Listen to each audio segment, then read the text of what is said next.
Inditex posted a rare miss on quarterly sales and profit on Wednesday. Third quarter sales at the Zara owner hit $9.84 billion, but that was below analyst projections.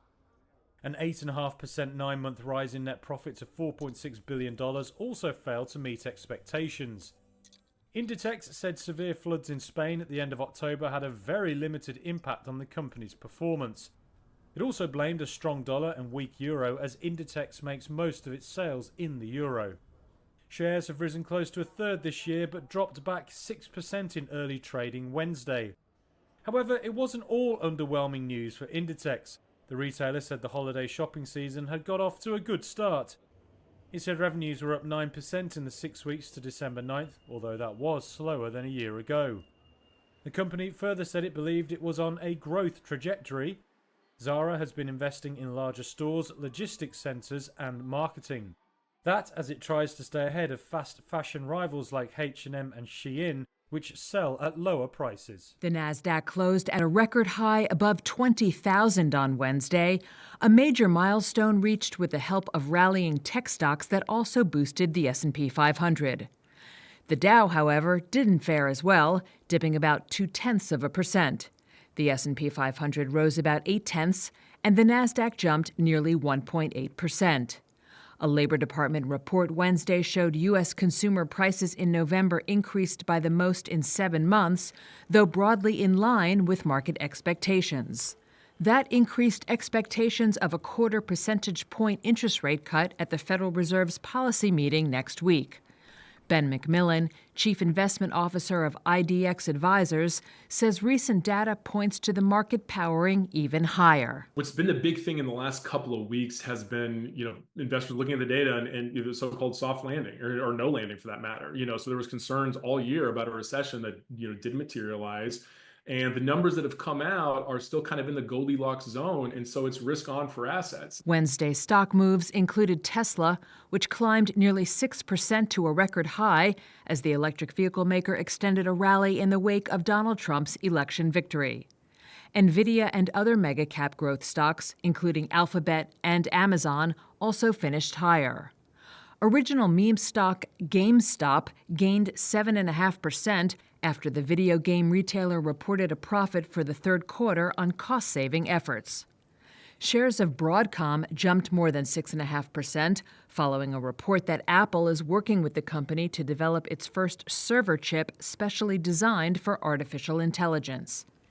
And shares of Photoshop maker Adobe, up 0.5% at the close, slid nearly 9% in extended trading after the company forecast fiscal 2025 revenue below Wall Street estimates, suggesting its investments in AI were taking longer than expected to reap rewards. State oil firm Rosneft has agreed to supply nearly 500,000 barrels of crude oil per day to Indian private refiner Reliance. That's according to 3 sources familiar with the matter. It's reportedly the biggest ever energy deal between the two countries.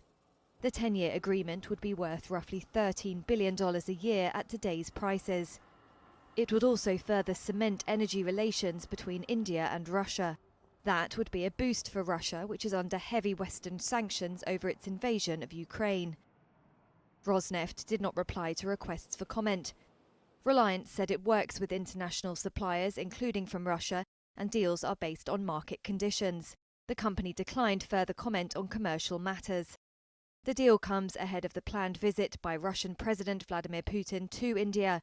India has become the largest importer of Russian crude after the European Union, which was previously the top buyer, imposed sanctions on Moscow.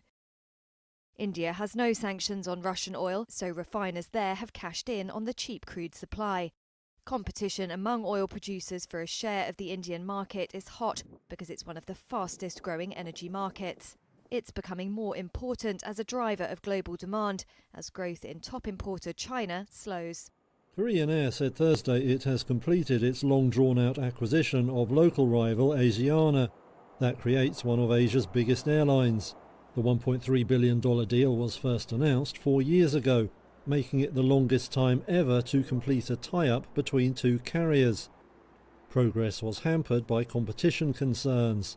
Korean had to make significant concessions to mollify watchdogs around the world. That included handing routes to other airlines and selling off Asiana's cargo business. Now the enlarged group looks set to account for just over half of South Korea's passenger capacity, and it will rank 12th among world airlines, measured by international capacity. That's all according to a Reuters analysis of available data. Korean says the takeover will not mean layoffs. It says Asiana will be run as a subsidiary for 2 years before the companies are fully integrated. The new entity will then retain the Korean Air name, but under new branding.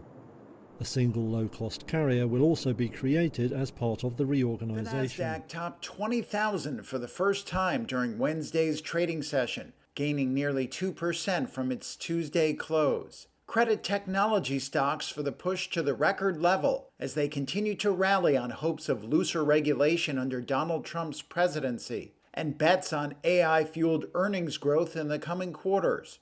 The index has skyrocketed more than 33% this year, outpacing the Dow Jones Industrial Average and the S&P 500. Tech mega caps Nvidia, Microsoft, and Apple, which are worth more than $3 trillion each, have been major contributors to helping the Nasdaq reach the milestone.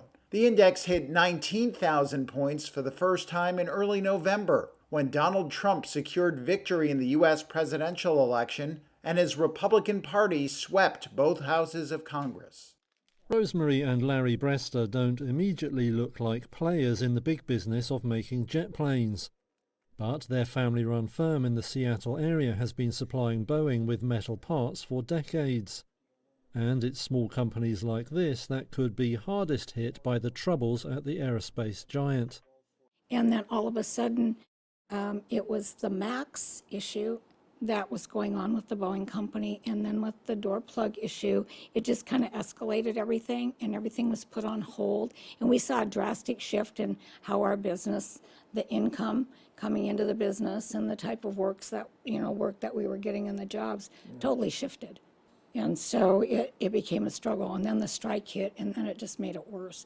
It's the worst I've ever seen it. The pair began making parts for Boeing in 1973. It was a literal mom and pop business, with Rosemary taking care of their young kids in between work and Larry cranking out parts in the garage. Over the years they've expanded and come to love the industry. We actually had drinks with Buzz Aldrin at one of the aerospace events in the UK. And so I think that was a highlight, and we still stay connected today. But they remain a small cog in the vast Boeing supply chain, and that leaves them exposed to the firm's problems. Because the jet maker has been lurching from one crisis to another, including a mid-air blowout that led regulators to cap output over safety concerns, and then a major strike that saw production of its best-selling 737 MAX jets brought to a complete halt. This week, Boeing said output was starting again, but experts say it could take months to ramp up, leaving a legion of suppliers worldwide short of business. Back in the machine shop, the usual buzz of workers on day and swing shifts has gone quiet, with just Larry left to turn out a few parts. In my end of it, I love seeing the different components that come in, because a lot of times we have new things from engineers that it looks like a neat challenge to manufacture. Nearing the end of their careers, this pair can afford to be sanguine. But they've put hiring plans on hold for now, spelling missed opportunity for hopeful workers and the local economy. Even so, Rosemary and Larry bet Boeing will recover, given time. We would be bored to death. And they're not listening to any suggestion that it's time to Grocery call it a chains day. Albertsons and Kroger have terminated their merger plans after a court blocked the deal, and that seems to have left some bad blood between the pair. On Wednesday, Albertsons said it was suing Kroger for billions of dollars in damages. It also wants a $600 million termination fee. Albertsons says its would-be partner failed to take any and all actions to get the deal approved. It says the firm should have shown more willingness to sell off assets to mollify regulators. Kroger called the claims baseless and said it would defend itself in court. In a statement, it said it was Albertsons that was guilty of multiple breaches of the merger agreement. Two different courts blocked the deal on Tuesday, siding with federal and state watchdogs who said it would be bad for competition. A combined firm would have been the second biggest grocery chain in the U.S., with a market share of about 11%. One analyst said the deal's collapse is actually a loss for the consumer, as it leaves no firm able to challenge the mighty Walmart. It's the top player in the market with a 17% share. But the deal had become a symbol for the rising cost of living in the U.S. and faced fierce opposition from regulators who claimed it could drive shopping bills yet higher. Food prices in the country are up 25% over the past 4 years and were a major issue in the presidential election.